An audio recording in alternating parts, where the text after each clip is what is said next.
which will be coming. Call them what you will. Rationing is part of it. And I agree. Huge. It's going to be a huge issue, and that's something else about which the president was not fully forthcoming and straightforward. All right, so you believe that there will be rationing, aka death panels? It's built into the plan. It's not like a guess or like a judgment. That's going to be part of how costs are controlled. All right, folks. The interview that made news and is still resonating. That was Mark Halperin on this show a week ago, talking about death panels. I was talking about death panels, and he agreed with me. And I don't need to go through the logistics of how that all came about again. And joining us now to talk about it is Michael Cannon, Director of Health Policy Studies. And we welcome you, sir. Good to talk to you.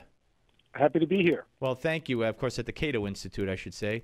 Of course, and I think I saw you were on with Megyn Kelly, I think, last week, and a couple of other people as well, talking about this very issue. I mean, it was fascinating to hear Mark Halperin, admit it and then try to backtrack. But, some people have known about this. You have, almost since the inception of Obamacare. Well, that's right. In fact, before the law was even passed, that's when Sarah Palin uttered or put on Facebook her infamous phrase, death panels. Now, I want to be clear. I don't have the same position as she does on these sorts of panels. At least I don't think. I mean, what she was talking about, and she was quite right, that the president had at that point proposed a panel that would be able to deny care to people. It wasn't called the Independent Payment Advisory Board at that point, but it would be able to say no to certain treatments, and Sarah Palin was worried that this panel would do what the National Institutes for Clinical Excellence in Britain's National Health Service does, which is set an arbitrary line that says we'll pay for stuff that costs less than this, we will not pay for stuff that costs more than this. And she has, and she mentioned her elderly parents, her disabled child, both of whom would be eligible for Medicare, and she was worried about having government bureaucrats deny care to her family members. You could call that a death panel if you're one of the people who's being denied care. But if what the government is doing with scarce tax dollars is trying to decide how to buy the most health with those tax dollars, and trying to cut out the inefficient stuff, well, if you're trying to buy the most health per dollar spent, you could just as well, from society's perspective anyway, call that a life panel. I think that the problem here is that because it's going to lead to such, in part because it's going to lead to such rationing. Well, not rationing. Rationing is inevitable, but nasty disputes in the public square over whether coverage should be denied for this or for that, that this is not something the government should be doing at all. If the government's going to be subsidizing health care for people, it should be doing it the way it subsidizes seniors with Social Security. Give them a check, trust them to spend the money. Give seniors a bigger check if they're sick or if they have low income so they can afford a basic package of benefits, but then let them decide how to spend it. Don't let the government get into the business of deciding who gets what treatment and who doesn't, because there's no right answer to that question.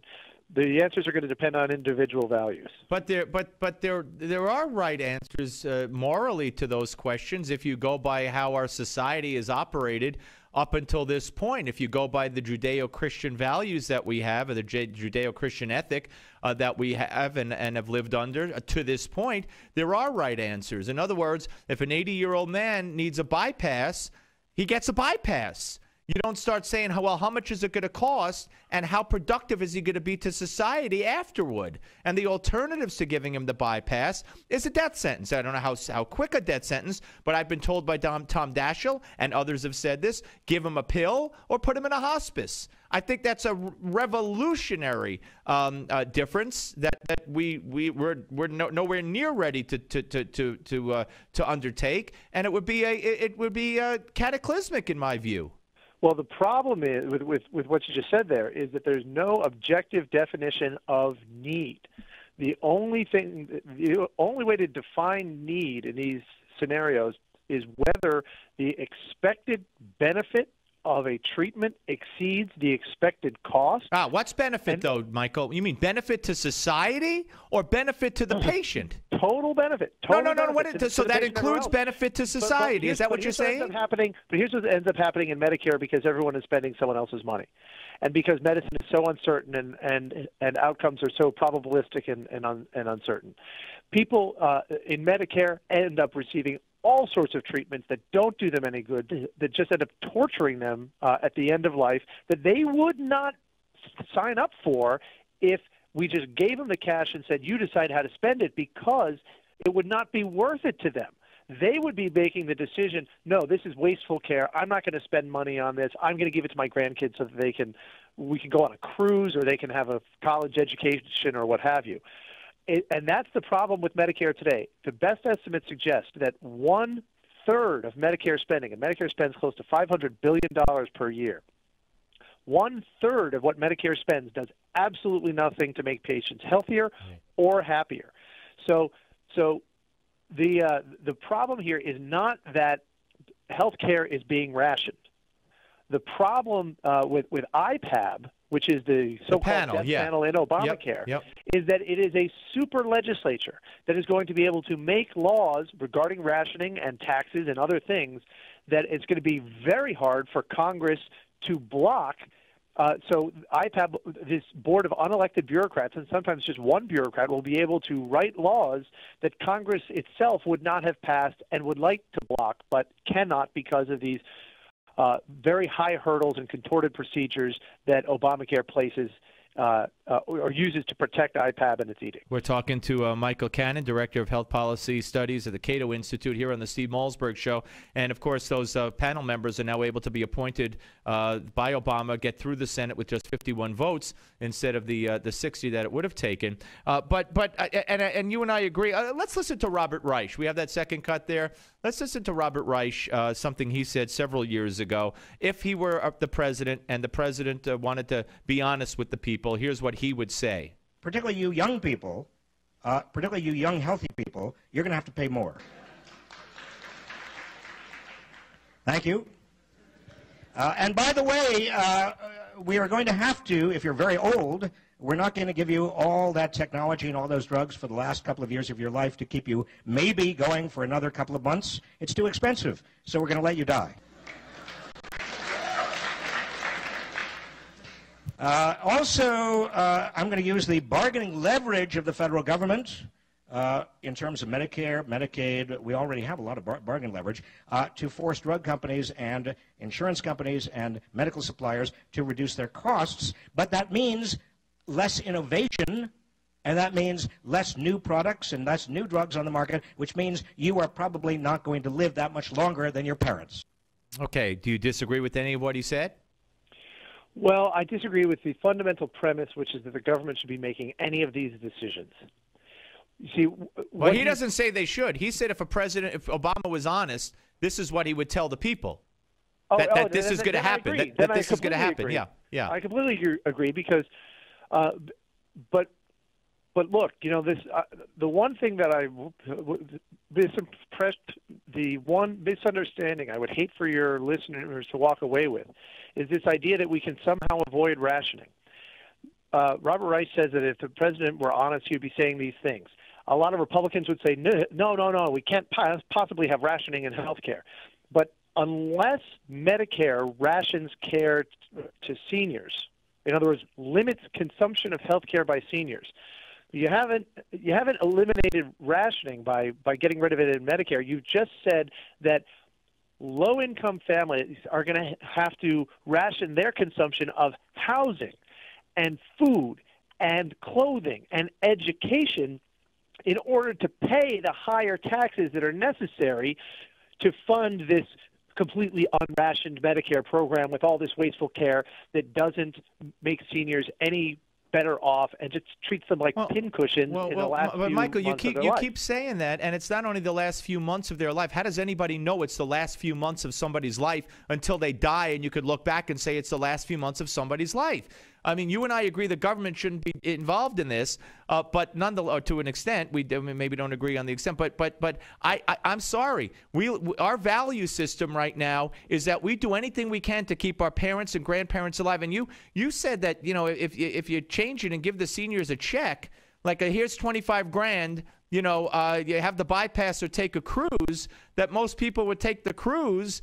I mean, I don't see that at all. So they'll say, oh, I've lived enough. Let me go out with a bang. I mean, you know, maybe the odd person would decide that. But most people want to live. And when it comes to a bypass or a hip replacement so they could move, my dad opted for back surgery in his 80s. It was risky. He came through it, thank God, and lived for 6 more years. But it was such pain, he needed the surgery. I mean, all this would be denied. My mom had non-Hodgkin's lymphoma 2 years ago. She's now 86. She had a 10% chance of survival. She beat the odds. She would have been denied. My father would have been denied. That's not the kind of way we were brought up in this country.